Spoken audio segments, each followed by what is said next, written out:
Good morning, all. My name is Akshaya KP, and I am currently pursuing MBBS. I'm doing third year in AIMS Nagpur.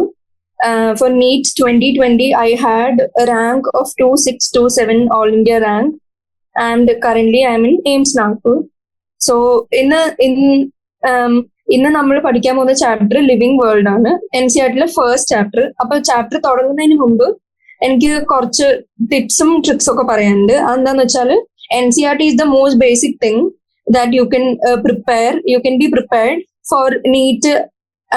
NEET എഴുതുന്നതിന് മുമ്പ് നിങ്ങൾക്ക് basically ആദ്യം അറിയേണ്ടത് properly NCERT line by line അറിഞ്ഞിരിക്കണം. അതിൽ കുറച്ച് sentences are much more important. And ചില സെന്റൻസിൽ നമുക്ക് ഇന്നർ മീനിങ് ജസ്റ്റ് വേർഡ് മാത്രമേ ടെക്സ്റ്റ് തന്നിട്ടുണ്ടാവും. അതിന്റെ മീനിങ്ങും അവർ ഉദ്ദേശിച്ചിരിക്കുന്ന ഡയമെൻഷനും നമുക്ക് ആക്ച്വലി കണ്ടുപിടിച്ച് പഠിക്കേണ്ടതുണ്ട്. പിന്നെ ചില സാധനങ്ങൾ ലൈക്ക് ചില ഗിവൺ സാധനങ്ങൾ ഉണ്ടാവും, ലൈക്ക് ചില സ്റ്റെപ്സോ ചില ടൈപ്സോ അങ്ങനെ നെയിംഡ് സാധനങ്ങൾ അത് NCERT ഉള്ള പോലെ തന്നെ NCERT എങ്ങനെ തന്നു അങ്ങനെ തന്നെ നമ്മൾ ആക്ച്വലി ബൈ ഹാർട്ട് ചെയ്യേണ്ടതുണ്ട്, മനസ്സിലാക്കി പഠിക്കണം. By heart in the sense നമ്മൾ മീനിങ് മനസ്സിലാക്കിയിട്ട് അതെന്താ ഉദ്ദേശിക്കുന്നത് എന്നുള്ളത് പഠിക്കണം. അപ്പോ പിന്നെ NCERT ടെക്സ്റ്റ് ബുക്ക് തന്നെ പല തവണ വായിച്ചുകൊണ്ടിരിക്കണം. പിന്നെ വേറൊരു കാര്യം പറയാനുള്ളത്, ഓരോ സെന്റൻസിലേക്കൂടി നമ്മൾ പോയിക്കൊണ്ടിരിക്കുമ്പോൾ നമ്മൾ ആക്ച്വലി ആ ഓരോ സെന്റൻസും നമ്മളൊരു 2 മിനിറ്റ് എടുത്ത് ആക്സസ് ചെയ്ത് നമ്മൾ മനസ്സിൽ വിചാരിക്കണം, ഇനി ഇതിന് ആക്ച്വലി വേറെ മീനിങ് എന്തെങ്കിലും ഉണ്ടോ, അല്ല ഇത് എങ്ങനെയൊക്കെ ക്വസ്റ്റ്യൻസ് ആയിട്ട് ഉണ്ടാക്കാൻ പറ്റും. അങ്ങനെ നമ്മൾ നോക്കുമ്പോൾ നമ്മൾ തന്നെ മനസ്സിൽ അല്ലെങ്കിൽ എവിടെയെങ്കിലും നോട്ട്ബുക്കിലോ എവിടെയെങ്കിലും ഈ ക്വസ്റ്റ്യൻ ഇതിൽ നിന്ന് ഉണ്ടാക്കാൻ പറ്റുന്ന ടൈപ്പ് ക്വസ്റ്റ്യൻസ് ഇതിന്റെ സൈഡിലോ എവിടെയെങ്കിലും എഴുതി വെക്കുക. എന്നിട്ട് അങ്ങനെ പഠിക്കുക. പിന്നെ വേറൊന്നില്ലെന്ന് വെച്ചാൽ ഞാൻ പ്രിപ്പയർ ചെയ്തപ്പോൾ ഉപയോഗിച്ചിരുന്ന NCERT ഫിംഗർ ടിപ്സ് എന്നൊരു ബുക്ക് ഉണ്ട്. ആ ബുക്ക് ഭയങ്കര നല്ലൊരു ബുക്കാണ്. കാരണം എന്താണെന്ന് വെച്ചാൽ NCERT sentences word by word നമ്മൾ ആക്ച്വലി വായിക്കുമ്പോൾ നമുക്ക് ചിലപ്പോൾ തോന്നില്ല ഇതൊരു ക്വസ്റ്റ്യൻ ആയിട്ട് കൺവേർട്ട് ചെയ്യാനുള്ള ഒരു വേർത്തി ആയിട്ടുള്ള ഒരു സെന്റൻസ് ആണ് എന്നുള്ളത്. പക്ഷെ നമുക്ക് ആ ബുക്ക് നോക്കുമ്പോൾ മനസ്സിലാവും. പിന്നെ അതിന്റെ ബുക്ക് ആ ക്വസ്റ്റ്യൻസ് മാത്രമല്ല, അതിന്റെ ഓപ്ഷൻസ് ആണ് ഏറ്റവും കൺഫ്യൂസിങ്. ക്വസ്റ്റ്യൻ മാത്രം പഠിച്ചോണ്ടായിട്ടില്ല, കാരണം ആ ഓപ്ഷൻസ് അത്രയും ഒരേ പോലെയുള്ള ക്വസ്റ്റ്യൻസ് ഉണ്ടാവും, ഒരേപോലെയുള്ള ഓപ്ഷൻസ് ഉണ്ടാവും. അപ്പൊ നമ്മൾ ടോട്ടലി കൺഫ്യൂസ്ഡ് ആവും ഇതിൽ ഏതാണ് ആക്ച്വലി ഉള്ളതെന്ന്. അപ്പൊ നമ്മൾ അത് ഒരു പ്രാവശ്യം ടെക്സ്റ്റ് വായിച്ച് 1, 2, 3 പ്രാവശ്യം പിന്നെ റിവൈസ് ചെയ്ത് നമ്മൾ ആ ബുക്ക് ചെയ്യുമ്പോഴേക്കും നമുക്ക് ഓൾമോസ്റ്റ് NCERT ഒരു തറോ ആയിട്ടുള്ള രീതിയിൽ ആയിട്ടുണ്ടാവും. ഇത്രയും എനിക്കൊരു ഇൻട്രൊഡക്ഷൻ എന്നുള്ള രീതിയിൽ പറയാനുള്ളൂ. ഇനി നമുക്ക് ചാപ്റ്ററിലേക്ക് കടക്കാം. Unit 1 diversity in the living world. ഇതിലെ ആദ്യത്തെ പേജിലുള്ള ഇമ്പോർട്ടൻസ് ആണ് ഞാൻ റെഡ് വെച്ച് മാർക്ക് ചെയ്തിട്ടുണ്ട്. അതിൽ എന്താന്ന് വെച്ചാൽ ആദ്യമായിട്ട് എന്താ വെച്ചാൽ ഇനാനിമേറ്റ് മാറ്റർ എന്താന്ന് അറിഞ്ഞിരിക്കണം. ഇനാനിമേറ്റ് മാറ്റർ എന്ന് പറഞ്ഞാൽ non living thing. Early man could easily perceive the difference between inanimate matter and living organisms. അടുത്ത സെന്റൻസിൽ പറയുന്ന description of living organisms including human beings began much later in human history. Societies which indulged in anthropocentric view of biology could register limited progress in biological knowledge. അതില് important എന്ന് വെച്ചാൽ ആന്ത്രോപോസെൻട്രിക് view എന്താന്നുള്ളത്. ആന്ത്രോപോസെൻട്രിക് എന്ന് പറഞ്ഞാൽ study of humans അല്ലെങ്കിൽ human centric view വെച്ച് biology പഠിച്ചവര് അവർക്ക് actually വലിയ പ്രോഗ്രസ് ഒന്നും ബയോളജിക്കൽ നോളജിൽ അറ്റൈൻ ചെയ്യാൻ പറ്റിയിട്ടില്ല.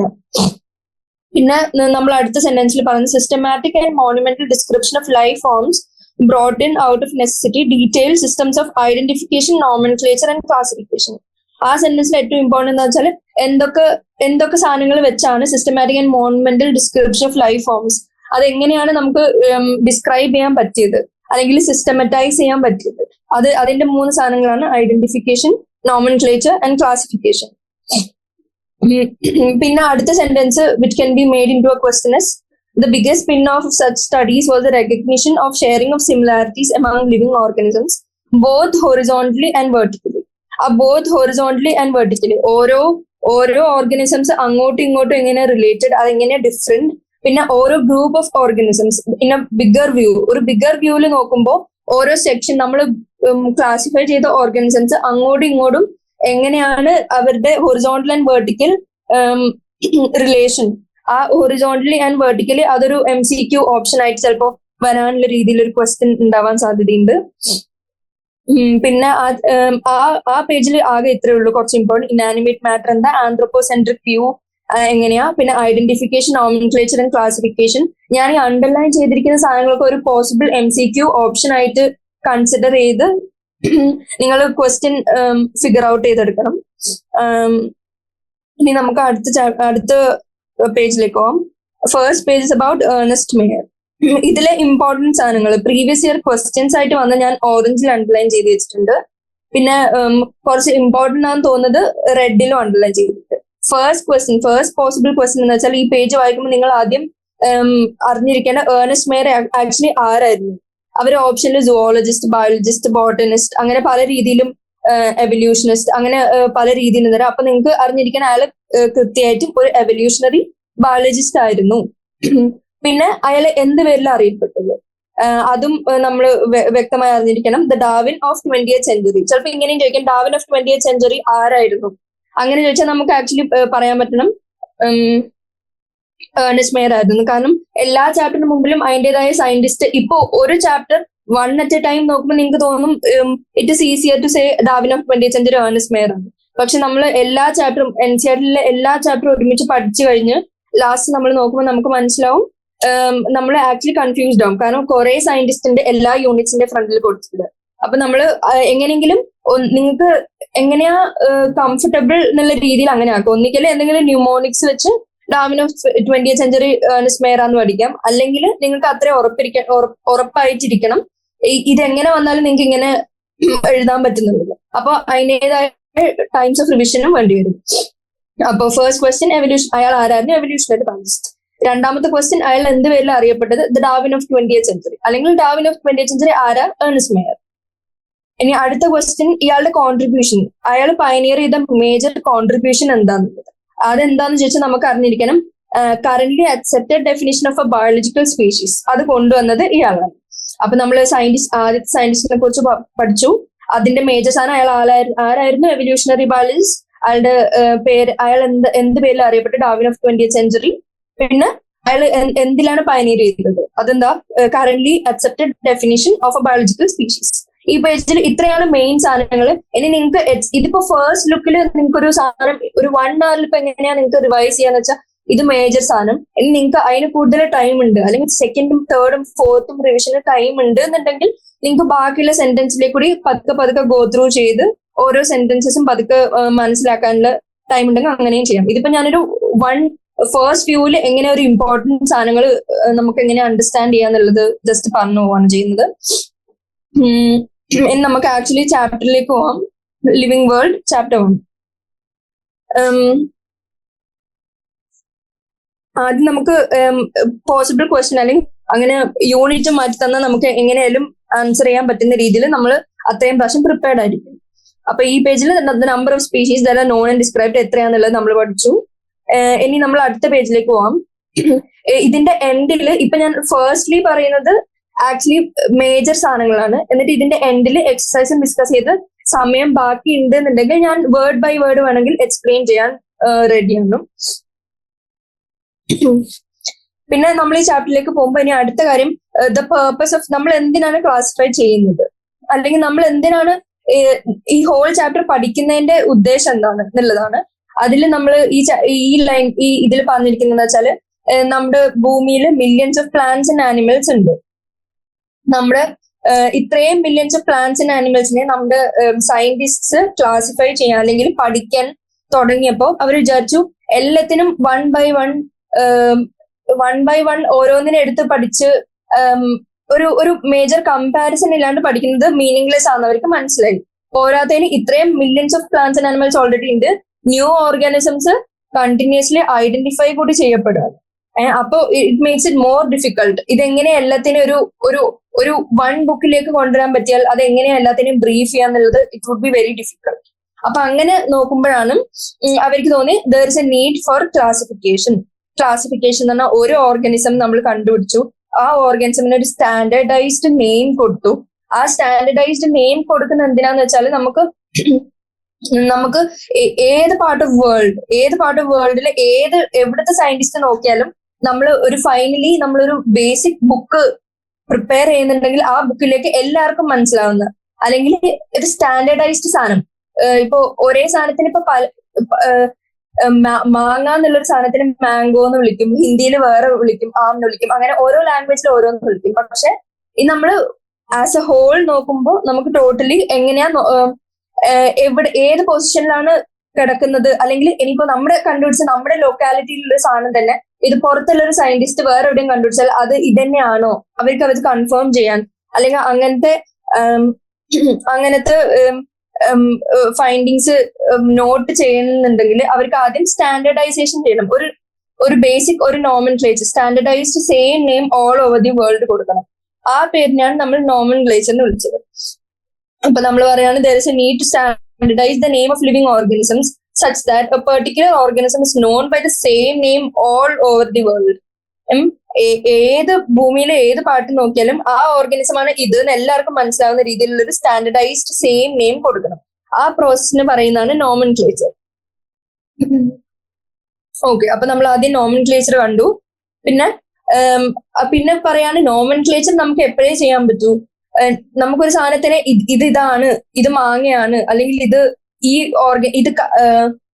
ക്യാറ്റ് ആണ്, അല്ലെങ്കിൽ ഇത് ഡോഗ് ആണെന്ന് പറയണമെങ്കിൽ നമുക്ക് ആദ്യം വ്യക്തമായ അറിവാണ് ഡോഗ് എങ്ങനെയാ ഇരിക്കുന്നത്. അപ്പൊ നമ്മൾ പെർഫെക്റ്റ്ലി ഡിസ്ക്രിപ്ഷൻ ചെയ്യാൻ അറിയണം. അപ്പൊ ഒരു ഓർഗാനിസമിനെ ഐഡന്റിഫൈ ചെയ്ത ഇതാണ്, അതിന് ഇത് ഈ പേര് കൊടുക്കണം എന്നുണ്ടെങ്കിൽ നമുക്ക് ആദ്യം അറിയണം ഇതിന്റെ ഡിസ്ക്രിപ്ഷൻ അല്ലെങ്കിൽ ഇതിന്റെ ക്യാരക്ടറിസ്റ്റിക്സ് എന്തൊക്കെയാണെന്ന്. അങ്ങനെ ക്യാരക്ടറിസ്റ്റിക്സ് എന്തൊക്കെയാണെന്ന് അറിയണമെങ്കിൽ നമുക്ക് ആദ്യം എന്ത് ചെയ്യണം, അതിനെ ഐഡന്റിഫൈ ചെയ്യാൻ പഠിക്കണം. ഇപ്പൊ എന്റെ പേര് അക്ഷയ ആണ്, പക്ഷെ ഏതെങ്കിലും ഒരു സ്ട്രേഞ്ചറിനെ വന്ന് എന്നെ കണ്ടുപിടിക്കണമെങ്കിൽ ആദ്യം അറിയണം ഞാനൊരു ഗേൾ ആണ്, എന്നെ കാണാൻ ഇങ്ങനെ ഇരിക്കും, എന്റെ മുടിയുടെ കളർ ഇതാണ്, എനിക്ക് ഇത്രയും ഹെയറിന്റെ ലെങ്ത് ഉണ്ട്, അങ്ങനെ എന്നെ ഐഡന്റിഫൈ ചെയ്യാൻ എന്തെങ്കിലും ഒരു മെക്കാനിസം ഡിവൈസ് ചെയ്ത് ഓൾറെഡി അറിയുന്നെങ്കിലല്ലേ ഞാനാണ് ഇതെന്ന് എന്നെ കാണുമ്പോൾ മനസ്സിലാവുള്ളൂ. അപ്പൊ അങ്ങനെ നമുക്ക് ഈ സ്റ്റാൻഡർഡൈസേഷന്റെ ക്ലാസിഫിക്കേഷനെ ഹെൽപ്പ് ചെയ്യുന്ന ബേസിക് സാധനങ്ങൾ നമ്മൾ ആദ്യം പഠിച്ചു. Nomenclature, same name all over the world കൊടുത്തു. പിന്നെ അതിനെ ഡിസ്ക്രിപ്ഷൻ വെച്ച് നമ്മൾ ഐഡന്റിഫൈ ചെയ്യാൻ പഠിച്ചു. ഇനി അടുത്ത എന്താന്ന് വെച്ചാൽ, in order to facilitate the study the number of scientist have established procedures to assign a scientific name to each organism. This is acceptable to biologist all over the world. നമ്മൾ എന്തെങ്കിലും ഒരു സാധനം സയന്റിഫിക് നെയിം അസൈൻ ചെയ്യണമെങ്കിൽ നമ്മൾ ആദ്യം make sure ചെയ്യേണ്ട അത് acceptable ആണ് to the biologist all over the world. അല്ലെങ്കിൽ എല്ലാവർക്കും അണ്ടർസ്റ്റാൻഡബിൾ ആയിട്ടുള്ള രീതിയിലേക്കാണ് നമ്മൾ ഇത് നോട്ട് ചെയ്യുന്നത്, അല്ലെങ്കിൽ നമ്മളിത് ഡിഫൈൻ ചെയ്യുന്നത് നമ്മൾ മേക്ക് ഷുവർ ചെയ്യുന്നു. ഇനി അടുത്തൊരു പോസിബിൾ ക്വസ്റ്റ്യൻ എന്താന്ന് വെച്ചത്, അടുത്ത പോസിബിൾ ക്വസ്റ്റ്യൻ എന്താന്ന് വെച്ചാൽ ICBN, ICZN, ഇതിന്റെ രണ്ടിന്റെയും ഇത് ചോദിക്കാം, എലാബറേറ്റ് ചെയ്ത് ഇതെന്താന്ന്, each letter stands for what എന്ന് ചോദിക്കാം. International code for botanical nomenclature ആണ് ICBN. ICZN international code of zoological nomenclature ആണ്. ഇതിൽ ഫോറും ഓഫും അത് ഭയങ്കര ഇമ്പോർട്ടന്റ് ആണ്. MCQ ചിലപ്പോൾ രണ്ടും തരാം. ഒരു ഒറ്റ നോട്ടത്തിൽ നോക്കുമ്പോൾ ഫോറും ഓഫും നമ്മൾ ആക്ച്വലി മൈൻഡ് ചെയ്യണമെന്നില്ല, പക്ഷെ നമുക്ക് ആക്ച്വലി ക്വസ്റ്റ്യൻസ് വരുമ്പോൾ അല്ലെങ്കിൽ അതിന്റെ ഡിഫറെന്റ് ഐഡന്റിക്കൽ ഓപ്ഷൻസ് കാണുമ്പോൾ നമ്മൾ കൺഫ്യൂസ്ഡ് ആവും. അപ്പൊ നിങ്ങൾ ഇങ്ങനെ ആലോചിക്കാം, സുവോളജിയിൽ ഓൾറെഡി ഓ 3 ഉണ്ട് സുവോളജിയിൽ. അപ്പൊ ഓ ഓൾറെഡി സുവോളജിയിൽ കൂടുതലുള്ളതുകൊണ്ട് ഓഫിന്റെയും ഓ വെച്ചാണ് സ്റ്റാർട്ട് ചെയ്യുന്നത്. അപ്പൊ international code of zoological nomenclature നിങ്ങൾക്ക് ഓർത്ത് വെക്കാൻ പറ്റും. ഇനി ICBN ഫുൾ ഫോം എന്താന്ന് വെച്ചാൽ international code for botanical nomenclature. അത് ഒരു 2 പോസിബിൾ ക്വസ്റ്റ്യൻസ് ആണ്. ഇനി അടുത്തതിലേക്ക് വരുമ്പോ ആദ്യം നമ്മൾ നോമൻക്ലേച്ചർ പഠിച്ചു, ഐഡന്റിഫൈ ചെയ്യാൻ പഠിച്ചു, നമ്മൾ 2 ഇലാബറേറ്റ് ചെയ്ത് ICBN ICZN എന്താന്ന് പഠിച്ചു. ഇനി അടുത്തതെന്ന് വെച്ചാൽ ഇമ്പോർട്ടന്റ് എന്ന് വെച്ചാൽ ഒരു സയന്റിഫിക് നെയിം ഒരു ഓർഗാനിസമിന് കൊടുക്കുമ്പോൾ അത് എങ്ങനെ ഇരിക്കുന്ന scientific name. Each name has 2 components. ആ നിങ്ങൾ പഠിച്ചു വെക്കണം. ഈച്ച് നെയിം ഹാസ് 2 എത്ര കോമ്പണൻസ് ഉണ്ട്? 2 കോമ്പണൻസ് ഉണ്ട്. എന്തൊക്കെയാണ് ആ components? Generic name and specific epithet. അത് എത്ര കോമ്പണൻസ് ഉണ്ട്, അതെന്താണെന്ന് പഠിച്ചു. ഇനി this system of providing a name with 2 components is called എന്താ? 2 കോമ്പണൻസ്. 2. ഈ 2ൽ നമുക്ക് മനസ്സിലാവും 2ന്റെ വേറെ ഇതാണ് ബൈ. അപ്പൊ നമുക്ക് ഈ നോമൻക്ലേച്ചറിന്റെ അടിസ്ഥാനമായിട്ടുള്ള പേരെന്താ? Binomial nomenclature. 2 കോമ്പണൻസ്. അത് ഏതൊക്കെ components? Generic and specific epithet. ഇതിന്റെ പേരെന്താ? Binomial nomenclature. ഇത്രയും പഠിച്ചു. ഇനിയുള്ള പോസിബിൾ ക്വസ്റ്റ്യൻ എന്ന് വെച്ചാൽ ഈ നെയിമിംഗ് സിസ്റ്റം ബൈനോമിയൽ നോമൻക്ലേച്ചർ ആരാണ് കണ്ടുപിടിച്ചത് അല്ലെങ്കിൽ ആരാണ് കൊണ്ടുവന്നത്? കെറോലസ് ലിനിയസ്. ഇത് അടുത്ത ഇമ്പോർട്ടന്റ് ക്വസ്റ്റ്യൻ ആണ്. ഈ ബൈനോമിയൽ നോമൻക്ലേച്ചർ കൊണ്ടുവന്ന ആരാണ്? Carolus Linnaeus. And is practised by biologist all over the world. ഇനി അടുത്ത ക്വസ്റ്റ്യൻ എന്ന് വെച്ചാൽ സയന്റിഫിക്, ഇതിന്റെ എക്സസൈസിലുണ്ട് ഈ same question. Scientific name of mango is written as. Scientific name of okay, scientific name of mango is written as Mangifera indica. ഇനി ഈ മാൻജിഫെറ ഇൻഡിക്ക നമ്മൾ ഡിസൈഡ് ചെയ്യാൻ നമ്മൾ ചൂസ് ചെയ്യാൻ MCQ ചൂസ് ചെയ്യാൻ പറ്റിയാൽ തന്നെ നമ്മൾ ശ്രദ്ധിക്കുക, ഈ മാൻജിഫെറന്റെ M ക്യാപിറ്റൽ ആണ്. പിന്നെ സ്പെല്ലിംഗ് കറക്റ്റ് ആണ്, സ്പെല്ലിംഗ് നിങ്ങൾ പഠിച്ചു നോക്കണം. പിന്നെ ഇൻഡിക്കേന്റെ I, ഈ മാൻജിഫെറന്റെ ഫസ്റ്റ് പാർട്ട് ജനറിക് എപ്പിത്തറ്റ് ആണ്, സെക്കൻഡ് പാർട്ട് സ്പെസിഫിക് എപ്പിത്തറ്റ് ആണ്. സ്പെസിഫിക് എപ്പിത്തറ്റ് സ്റ്റാർട്ട് ചെയ്യുന്ന ഫസ്റ്റ് ലെറ്റർ I എന്നുള്ളത് സ്മോൾ ലെറ്ററിൽ തുടങ്ങും. ഇനി ഇതൊരു ബൈനോമിയൽ നെയിമാണ്. ഈ ബൈനോമിയൽ നെയിം ഇനി അടുത്ത ഈ ബൈനോമിയൽ നെയിമിന്റെ യൂണിവേഴ്സൽ റൂൾസ് ഓഫ് നോമൻക്ലേച്ചർ ആണ് നമ്മൾ അടുത്ത് നോക്കാൻ പോകുന്നത്. അടുത്ത ഇമ്പോർട്ടന്റ് ക്വസ്റ്റ്യൻ ഉള്ളത് ഈ ബൈനോമിയൽ നോമൻക്ലേച്ചറിന്റെ നെയിംസ് ഉണ്ട്. Which one of the four, ഇതിപ്പോ ആക്ച്വലി നാല് നെയിംസ് ഉണ്ട്. 1 2 3 4 1 2 3 4 ഉണ്ട്. ഈ 4 എണ്ണത്തിലും അവര് ചിലപ്പോൾ പറയും which one of the following is false, അല്ലെങ്കിൽ which one of the following is true എന്ന് പറഞ്ഞ് ഈ സെന്റൻസസ് പല രീതിയിൽ മാറ്റി മാറ്റി ചോദിക്കാൻ സാധ്യതയുണ്ട്. അപ്പൊ നമ്മൾ ആദ്യത്തെ സെന്റൻസ് നോക്കുക, ബയോളജിക്കൽ നെയിംസ് ജനറലി ഇൻ, ഞാൻ ഇമ്പോർട്ടന്റ് ആണെങ്കിൽ അത് ഒരു സർക്കിൾ ചെയ്യും. അപ്പൊ ആ സർക്കിൾ ചെയ്യുന്ന നിങ്ങൾ ഇപ്പോ first biological names generally in Latin, അവർ ഈ ലാറ്റിൻ മാറ്റി ഗ്രീക്കെന്നോ വേറെ ഏതെങ്കിലും ലാംഗ്വേജോ ആക്കിയാല് നിങ്ങൾ അത് ലാറ്റിൻ തന്നെയാണ്, ഇത് തെറ്റാണ്, ലാറ്റിൻ ആണ് ഇവിടെ വരാനുള്ള ഒരു അണ്ടർസ്റ്റാൻഡിങ് വേണം ബേസിക് ആയിട്ട്. അപ്പൊ ജനറലി ഇൻ ഏത് ലാംഗ്വേജിലാണ് ബയോളജിക്കൽ നെയിം ജനറലി കൊടുക്കുന്നത്? ലാറ്റിൻ. ഇനി റൈറ്റ് ചെയ്യുമ്പോൾ റിട്ടേൺ ഇൻ എങ്ങനെ റിട്ടേൺ നമ്മൾ ആ നെയിം റൈറ്റ് ചെയ്യുമ്പോൾ അതിന് എന്തെങ്കിലും പ്രത്യേകത ഉണ്ടോ? അത് ഇറ്റാലിക്സിലാണ് റൈറ്റ് ചെയ്യപ്പെടുന്നത്. ഇനി ഏതെങ്കിലും വേറെ ഒറിജിനൽ ആണെങ്കിലും അതിനെ എങ്ങനെയാക്കും? നമ്മൾ ലാറ്റിനൈസ് ആക്കും. അത് അടുത്ത പോസിബിൾ ക്വസ്റ്റ്യൻ ആണ്. അപ്പൊ ഈ ലാറ്റിൻ, ഇറ്റാലിക്സ്, ലാറ്റിനൈസ്ഡ്, ഇത് മൂന്നും മേജർ പോയിന്റ്സ് ആണ്. ഇനി അടുത്ത sentence, the first word in a biological name represents the genus while the second component denotes the specific epithet. ഇത് അങ്ങോട്ടും ഇങ്ങോട്ടും മാറ്റിയിട്ട് ചോദിക്കാം. ഫസ്റ്റ് വേർഡ് സ്പെസിഫിക് എപ്പിത്തറ്റ് ആണോ, ഫസ്റ്റ് വേർഡ് ജീനസ് ആണോ, ഫസ്റ്റ് കോമ്പോണന്റ് എന്താ, അങ്ങനെ പല രീതിയിലും ചോദിക്കാൻ സാധ്യതയുണ്ട്. അപ്പൊ നമ്മൾ വ്യക്തമായി അറിഞ്ഞിരിക്കണം ഫസ്റ്റ് കോമ്പോണന്റ് ജീനസ് ആണ്, സെക്കൻഡ് കോമ്പോണന്റ് സ്പെസിഫിക് എപ്പിത്തറ്റ് ആണ്. ഇനി അടുത്ത പോയിന്റ് എന്ന് പറഞ്ഞാൽ both the words in a biological name when hand written are separately underlined or printed in italics. അപ്പൊ നമ്മൾ ഇതിൽ നോട്ട് ചെയ്യേണ്ടത് ഹാൻഡ് റിട്ടൺ ആവുമ്പോൾ അവർ സെപ്പറേറ്റ്ലി അണ്ടർലൈൻഡ് ആണ്. ചിലപ്പോൾ ഈ സെപ്പറേറ്റ് മാറ്റി അവർ ടുഗദർലി അണ്ടർലൈൻഡ് അങ്ങനെയൊക്കെ ചോദിക്കും. അപ്പൊ നമ്മൾ പെട്ടെന്ന് ആക്ച്വലി നോക്കുമ്പോൾ നമുക്ക് തോന്നും ഓ ഇത് കറക്റ്റ് സെന്റൻസ് തന്നെ.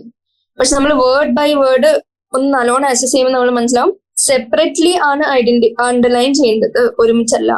അപ്പൊ ഹാൻഡ് റിട്ടൺ ആകുമ്പോൾ സെപ്പറേറ്റ്ലി അണ്ടർലൈൻ ചെയ്യുക. പിന്നെ പ്രിന്റഡ് ഇൻ ഇറ്റാലിക്സ്, അത് നമ്മൾ വലിയ മൈൻഡ് ചെയ്യാനുള്ള ചാൻസ് ഇല്ല, പക്ഷെ നമ്മൾ മനസ്സിലാക്കി വെക്കണം പ്രിന്റ് ചെയ്യുമ്പോൾ നമ്മൾ ഇറ്റാലിക്സിലാണ് പ്രിന്റ് ചെയ്യുന്നത്. എന്തിനാണ് നമ്മൾ ഇറ്റാലിക്സിൽ പ്രിന്റ് ചെയ്യുന്നത്? To indicate their Latin origin. പിന്നെ ഇതേ സാധനം തന്നെ ഇനി ഫോർത്ത് പോയിന്റിലേക്ക് പോവാം. The first word denoting the genus starts with a capital letter while the specific epithet starts with a small letter. അതും ഇമ്പോർട്ടന്റ് ആണ്. ഫസ്റ്റ് ജീനസ് എങ്ങനെ സ്റ്റാർട്ട് ചെയ്യുന്നത്, സ്പെസിഫിക് എപ്പിത്തറ്റ് എങ്ങനെ സ്റ്റാർട്ട് ചെയ്യുന്നത്, ഏത് ലെറ്റർ വെച്ചാൽ. It can be Illustrated with example. ഇതാ ഈ മാൻജിഫെറ ഇൻഡിക്കേറ്റ് നമുക്ക് നോക്കാം. മാൻജിഫെറയിലെ M ക്യാപിറ്റൽ ആണ്, I സ്മോൾ ആണ്. പിന്നെ ഇപ്പൊ ഈ 4 പോയിന്റ്സ് ഞാൻ പറഞ്ഞു ഒരു പോസിബിൾ ക്വസ്റ്റ്യൻ ആണ്. ഇനി ഇത്രയല്ല, നിങ്ങൾക്ക് ഇനി കുറച്ചും കൂടി ഡിഫിക്കൽട്ട് ആക്കാം എന്നുള്ള രീതിയിലാണ് അവർ ചോദിക്കും. എന്തുകൊണ്ടാണ് നമ്മൾ ലാറ്റിൻ എടുത്ത് ലാറ്റിനെ നമ്മൾ എങ്ങനെ ഡിസൈഡ് ചെയ്ത് ലാറ്റിൻ മതി? കാരണം biological names generally in Latin അല്ലെങ്കിൽ ഗ്രീക്ക്, എന്തുകൊണ്ട് ഗ്രീക്ക് ആയിക്കൂടാ? അങ്ങനെ ഇങ്ങനെ ഇത്തരം കുറച്ചൊരു വൈഡർ പോയിന്റ് ഓഫ് വ്യൂ, കാരണം ഈ ടെക്സ്റ്റ് മാത്രം വായിച്ചാൽ നമുക്ക് അറിവ് കിട്ടൂല എന്നുള്ള ചില ക്വസ്റ്റ്യൻസ് ആണ് നമ്മൾ NCERT ഫിംഗർ ടിപ്സിലൊക്കെ ഉള്ളത്, MTG ഒരു അത് സോൾവ് ചെയ്യുമ്പോൾ നിങ്ങൾക്ക് മനസ്സിലാവും Latin is A dead language ആയതുകൊണ്ടാണ് ഈ ലാറ്റിനുള്ള ഫൈനലൈസ് ചെയ്യുന്ന കാര്യങ്ങൾ മനസ്സിലാവും. ഇതുകൊണ്ടാണ് ഞാൻ പറയുന്നത് ടെക്സ്റ്റ് പലതവണ വായിച്ച് നമ്മൾ പലതവണ റിവൈസ് ചെയ്തു. അതിലൂടെ തന്നെ എക്സ്ട്രാ ക്വസ്റ്റ്യൻസ് എത്ര ചെയ്യുന്നോ അത്രയും നമുക്ക് വൈഡർ പെർസ്പെക്റ്റീവും വൈഡർ പോയിന്റ് ഓഫ് വ്യൂവും കിട്ടും. അപ്പൊ നമുക്ക് എങ്ങനെ ചോദിച്ചാലും തെറ്റാനുള്ള സാധ്യതയില്ല. അറ്റ് ദ സെയിം ടൈം നിങ്ങൾ നോക്കേണ്ടത് നിങ്ങൾ വേറെ ബുക്സിന് റെഫർ ചെയ്യാനും മറ്റേനും ഒക്കെ പോകുമ്പോൾ നിങ്ങൾ ആലോചിക്കുന്നത് വെച്ചാൽ ഈ ഇപ്പൊ ടോട്ടൽ നമ്പർ ഓഫ് സ്പീഷീസ് എത്ര ഡിസ്ക്രൈബ് ചെയ്ത് 1.7 to 1.8 മില്യൺ എന്നുള്ളത് ചില ബുക്സിൽ ഇപ്പൊ ചില വേറെ ഇനിയിപ്പോ ഒരു 1.6 to 1.8 മില്യൺ എന്ന് കൊടുത്താൽ നിങ്ങൾ അതൊരിക്കലും പഠിക്കരുത്. കാരണം NCERT കൊടുത്ത സാധനങ്ങളാണ് സ്റ്റാൻഡർഡൈസ്ഡ്. മറ്റേ നീറ്റിന്റെ ആൻസർ കീ വന്നാലും നിങ്ങൾക്ക് മനസ്സിലാവും NCERT വേർഡ് ആയിരിക്കും അതിന്റെ ആൻസർ കീയിലെ ഓപ്ഷൻ. അപ്പൊ നിങ്ങൾ എക്സ്ട്രാ ഓവർ ആയിട്ട് റെഫർ ചെയ്യുമ്പോൾ ഇതും മനസ്സിലാക്കുക. NCERT സാധനം നിങ്ങൾ ഒരിക്കലും ചേഞ്ച് ചെയ്യാൻ പറ്റില്ല. ഇനിയിപ്പോ NCERT ഇല്ലാത്ത സാധനം, ചില മീനിങ് അല്ലെങ്കിൽ ചില ഇപ്പൊ ലാറ്റിൻ എന്തുകൊണ്ടാ അങ്ങനെ എന്തെങ്കിലും ചോദിച്ചാൽ നിങ്ങൾക്ക് പറയാൻ പറ്റില്ല. അങ്ങനത്തെ ആൻസേഴ്സ് നിങ്ങൾക്ക് എക്സ്ട്രാ ബുക്സിൽ റെഫർ ചെയ്ത് കണ്ടുപിടിക്കാം. അപ്പൊ നമ്മൾ ഇത്രയും കഴിഞ്ഞു. ഇനി അടുത്ത പാരഗ്രാഫിലേക്ക് പോവാം. ഇനി അടുത്ത പോയിന്റ് എന്ന് പറഞ്ഞാൽ name of the author appears after the specific epithet. ഈ സെന്റൻസും ഇമ്പോർട്ടന്റ് ആണ്. അവർക്ക് ചോദിക്കാം നെയിം ഓഫ് ദി ഓതർ. എല്ലാത്തിലും നമ്മൾ ഓതറിന്റെ നെയിം കൊടുക്കില്ല. ഇനി അഥവാ നമ്മൾ പ്രിഫർ ചെയ്യുകയാണ് ഓതറിന്റെ പേരും കൊടുക്കണം ഉള്ളതുണ്ട്. ഇപ്പൊ 2 ഓതേഴ്സ് വേറെ ടൈമില് പറഞ്ഞു ഞാനാണ് ഈ പേരിട്ടത് അല്ലെങ്കിൽ ഞാനാണ് ഈ പേരിട്ടത്. അപ്പൊ അവരൊരു കോൺഫ്ലിക്റ്റ് ആയില്ലേ. അപ്പൊ അവര് പറയും ആദ്യം ആരാണ് ഐഡന്റിഫൈ ചെയ്ത അവരുടെ പേരിന്റെ കുറച്ച് ലെറ്റേഴ്സ് അതവിടെ എഴുതുന്നു. അപ്പോ ഇഫ് നീഡഡ് നമ്മൾ ഓതറിന്റെ പേര് ഇടുകയാണെങ്കിൽ നമ്മൾ മാഞ്ചിഫറ ഇൻഡിക്ക ലിൻ ഇടും, LINN ഫോർ ലിനേഴ്സ്. അപ്പോ അതും അറിഞ്ഞിരിക്കണം. നെയിം ഓഫ് ദി ഓതർ എങ്ങാനും അപ്പിയർ ചെയ്യുന്നുണ്ടെങ്കിൽ അതെവിടെയാ, ബിഫോർ ദി സ്പെസിഫിക് എപ്പിത്തറ്റ് ആണോ, ആഫ്റ്റർ ദി സ്പെസിഫിക് എപ്പിത്തറ്റ് ആണോ, അല്ല ഒരിക്കലും കൊടുക്കാറേ ഇല്ലയോ, അങ്ങനത്തെ കണ്ടീഷൻസ് നോക്കുമ്പോൾ നിങ്ങൾ കറക്റ്റ്ലി ആൻസർ ചെയ്യാൻ പഠിക്കണം. പിന്നെ വാട്ട് ഡസ് ഇറ്റ് ഇൻഡിക്കേറ്റ്? ഈ ലിന്ന് കൊടുത്തുകൊണ്ട് ഇൻഡിക്കേറ്റ് ചെയ്യുന്ന എന്താ? Species was first described by Linnaeus. അപ്പൊ അത്രയായി. Species was first described by Linnaeus. ഇനി നമ്മൾ അടുത്ത ഇമ്പോർട്ടൻറ്റ് സെന്റൻസിലേക്ക് പോവാം. പ്രോസസ് ഓഫ് ക്ലാസിഫിക്കേഷനിലേക്ക് നമ്മൾ കടക്കാണ്. What is the need for classification and what ആ പ്രോസസ്സിനെ ഡിഫൈൻ ചെയ്യാൻ. ക്ലാസിഫിക്കേഷൻ എന്താണ് അതിന്റെ ഡെഫിനിഷൻ എന്താണെന്ന് അറിഞ്ഞിരിക്കണം. അപ്പോ the process of classification, the process by which anything is grouped into convenient categories based on some easily observable characters. ഇതാണ് NCERT given definition. ഇനി ഇതിനെക്കാട്ടി നല്ല ഡെഫിനിഷൻ വേറെ പല ബുക്സിലും കാണാം. പക്ഷെ വേർഡ് ബൈ വേർഡ് നോക്കുമ്പോൾ നിങ്ങൾ അല്ലെങ്കിൽ MCQ ഒരു ഓപ്ഷൻ ആയിട്ട് നോക്കുമ്പോൾ NCERT എന്താണോ ഡെഫിനിഷൻ അത് അങ്ങനെ തന്നെ നമ്മൾ അറിഞ്ഞിരിക്കണം. അപ്പൊ നമ്മൾ ഈ ഡെഫിനിഷൻ ഏത് ഉറക്കത്തിൽ ചോദിച്ചാലും പറയാനുള്ള രീതിയിൽ നമ്മൾ അറിഞ്ഞിരിക്കണം. What is the process of classification? Anything being grouped into convenient categories. Based on what? Based on some easily observable characters. Based on what എന്ന് പെട്ടെന്ന് ഇപ്പൊ ചോദിച്ചാൽ നമുക്ക് ഉത്തരം കിട്ടണമെന്നില്ല. അല്ലെങ്കിൽ കൺഫ്യൂസ് ചെയ്യപ്പെടുന്ന ഓപ്ഷൻസ് ഉണ്ടാവും, നമ്മൾ ചിലപ്പോൾ കൺഫ്യൂസ്ഡ് ആവും. അങ്ങനെ ആവരുത്. അപ്പൊ നമ്മൾ അറിഞ്ഞിരിക്കണം classification process by which anything is grouped into convenient categories based on some easily observable characters. ഇനി അടുത്ത ഇമ്പോർട്ടന്റ് പോയിന്റ്. ഇപ്പൊ നമ്മൾ ഈ പേജിൽ എന്താ വെച്ചാൽ 4 പോയിന്റ്സ് പഠിച്ചു. ഇനി നെയിം ഓഫ് ദി ഓതർ എവിടെ വരാം, അഥവാ വന്നാൽ എവിടെ വരാം, വാട്ട് ഡസ് ഇറ്റ് ഇൻഡിക്കേറ്റ് പഠിച്ചു. ഈ പ്രോസസ് ഓഫ് ക്ലാസിഫിക്കേഷൻ ഡെഫിനിഷൻ പഠിച്ചു. ബേസ്ഡ് ഓൺ വാട്ട് ആണ് ഈ process of classification done, based on some easily observable characters. അത്രയും പഠിച്ചു. ഇനി അടുത്ത ഇമ്പോർട്ടൻസ് ആണെന്ന് പറഞ്ഞാല് നമ്മളിങ്ങനെ കാറ്റഗറൈസ് ചെയ്യാണ്. പല സാധനങ്ങളെ മാമൽ എന്ന് വിളിക്കുന്നു. ചില സാധനത്തിന് നമ്മൾ ഈ സാധനം ക്യാറ്റ് ആണ്, ഈ സാധനം ഒരു മാമലാണ്, ഈ സാധനം വീറ്റ് ആണ്, ഈ സാധനം റൈസ് ആണ്. അങ്ങനെ ഓരോ സാധനം, ഇതൊരു പ്ലാന്റ് ആണ്, ഇതൊരു ആനിമൽ ആണ്. ഇതൊക്കെ ഓരോ കാറ്റഗറീസ് ആണ്. പക്ഷെ ഈ വീറ്റ് എന്നുള്ള കാറ്റഗറിയും മാമൽ എന്നുള്ള കാറ്റഗറിയും സെയിം ലെവൽ അല്ല. അപ്പൊ നമുക്ക് മനസ്സിലാവും ഇതൊരു കോമൺ കാറ്റഗറി അല്ല. ഈ സാധനങ്ങൾ ഒരു ഹൈറാർക്കി പോലെ അറേഞ്ച് ചെയ്യപ്പെടുകയാണ്. ഈ അറേഞ്ച്ഡ് ഹൈറാർക്കിയാണ് നമ്മൾ ടാക്സോണോമി എന്നുള്ള പ്രോസസ് ഓഫ് ക്ലാസിഫിക്കേഷൻ. ടാക്സോണോമിയാണ് അതിൽ എന്തൊക്കെ വരുന്നത്, ഹൈറാർക്കി ഓഫ് ക്ലാസിഫിക്കേഷൻ ആണ്. അതിലെ ഫസ്റ്റ് പോസിബിൾ ക്വസ്റ്റ്യൻ എന്ന് വെച്ചാൽ the scientific term for these categories. എന്നിട്ട് അവർ ചോദിക്കും കാറ്റ്, മാമൽ, വീറ്റ്, റൈസ്. ഇതേ സെന്റൻസ് തന്നെ ചിലപ്പോൾ ക്വസ്റ്റ്യനിൽ പ്രിന്റഡ് ആയിട്ട് കൊടുക്കും. എന്നിട്ട് ചോദിക്കും the scientific term for these categories is എന്ന് വെച്ച് നമുക്ക് ആൻസർ ടാക്സ അല്ലെങ്കിൽ വേറെ ടാക്സ പോലത്തെ തോന്നുന്ന വേറെ 3 ഓപ്ഷൻ ആണ്. നമ്മൾ കൺഫ്യൂസ്ഡ് ആവരുത്. Scientific term for these categories is taxa. ആ ടാക്സ എന്നുള്ളത് നിങ്ങൾ അറിഞ്ഞിരിക്കണം. ഇനി വാട്ട് ഇസ് ടാക്സ? ടാക്സ എന്ന് പറയുന്നത് what does it indicate? Taxa indicates categories at very different levels. അതാണ് വണ്ടി. വീറ്റ് എന്നുള്ളത് മാമൽസ് എല്ലാം സെയിം ലെവലിലുള്ള കാറ്റഗറി അല്ല, ഡിഫറെന്റ് ലെവൽസിലുള്ള കാറ്റഗറിയാണ്. പക്ഷെ എല്ലാത്തിനെയും ഡിഫറെന്റ് കാറ്റഗറീസിനെ വിളിക്കുന്നത് ടാക്സ് ആണ്. അപ്പൊ നമുക്ക് മനസ്സിലാവും taxa indicates categories at very different levels. ആ സെന്റൻസും നമ്മൾ അണ്ടർസ്റ്റാൻഡ് ചെയ്ത് അറിഞ്ഞിരിക്കണം. അപ്പൊ നമുക്ക് മനസ്സിലാവും പ്ലാന്റ്സ് എന്നുള്ളത് ഒരു ടാക്സിയാണ്, വീറ്റ് എന്നുള്ളത് ഒരു ടാക്സിയാണ്, ആനിമൽസ്, മാമൽസ്, ഡോഗ്സ് എല്ലാം ടാക്സിയാണ്. പക്ഷെ നമുക്കറിയാം ഡോഗ് ഒരു മാമലാണ്, ഈ മാമൽ ഒരു ആനിമൽ ആണ്. അപ്പോ ഇതൊക്കെ എങ്ങനെയാ കോറിലേറ്റഡ് ആയെന്ന് നമുക്ക് കൺഫ്യൂസ്ഡ് ആവും. അപ്പൊ നമുക്ക് മനസ്സിലാവും ഇതൊരു സെയിം ലെവലിലെ ടാക്സി അല്ല. ഈ കോമൺലി വീറ്റ് എന്നുള്ളതോ അല്ലെങ്കിൽ ആനിമൽ, മാമൽ, ഡോഗ്സ് ഇതൊക്കെ ടാക്സിയാണ്, പക്ഷെ സെയിം ലെവലിലുള്ള അല്ല. ഇതൊരു ഡിഫറെന്റ് ലെവലിലുള്ള they represent taxa at different levels.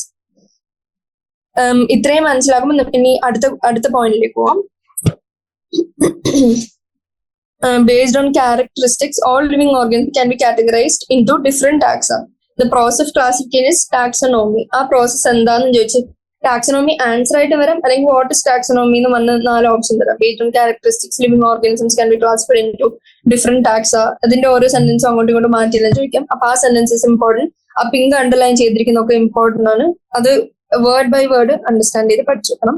ഇനി അടുത്ത സെന്റൻസ് എന്നാൽ external and internal structure along with structure of cell development process and ecological information of organisms are essential and form the basis of modern taxonomic studies. അവന് ചോദിക്കാം what forms the basis of modern taxonomic studies.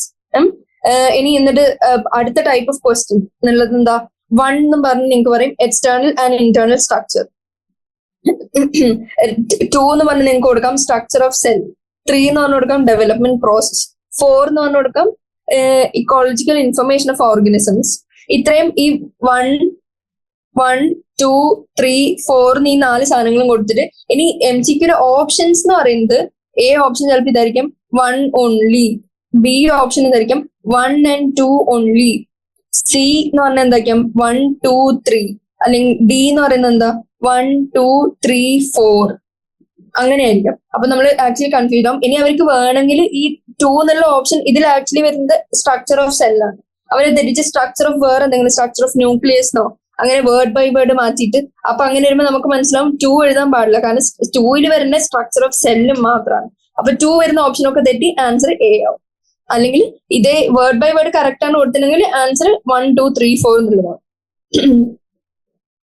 അപ്പൊ അത്രയായി. ഇനി അടുത്ത point എന്ന് പറഞ്ഞാൽ characterisation, identification, classification and nomenclature. അത് process that are basic to taxonomy. അതാണ് അടുത്ത പോയിന്റ്. ഈ വേർഡ് ബൈ വേർഡ് ഓർഡറിൽ തന്നെ CICN പഠിച്ചു വെച്ചിട്ട് നമുക്ക് എന്താണ് ബേസിക് ടു ടാക്സോണമി, എന്തിന്റെ ബേസിലാണ് taxonomy define ചെയ്യപ്പെട്ടിരിക്കുന്നത്. CICN.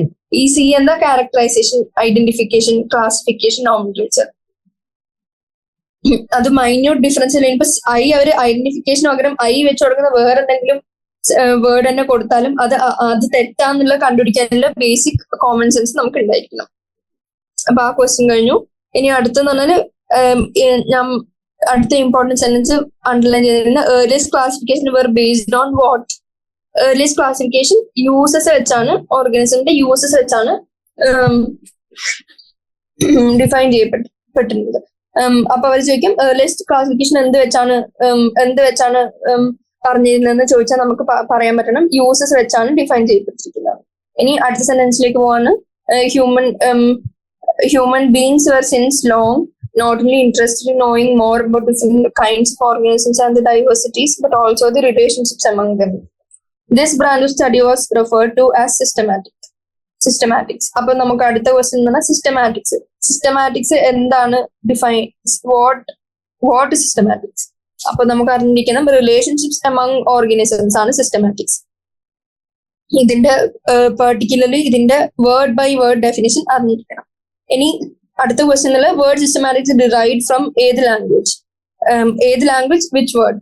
Latin word ആണ് സിസ്റ്റമ എന്നാണ് അതിന്റെ അർത്ഥം. അതിന്റെ മീനിങ് എന്താ, സിസ്റ്റമാറ്റിക് അറേഞ്ച്മെന്റ് ഓഫ് ഓർഗാനിസംസ്. അപ്പൊ നമ്മള് സിസ്റ്റമാറ്റിക്സിന്റെ ഡെഫിനിഷൻ പഠിച്ചു, റിലേഷൻഷിപ്സ് ആണെന്ന് പഠിച്ചു.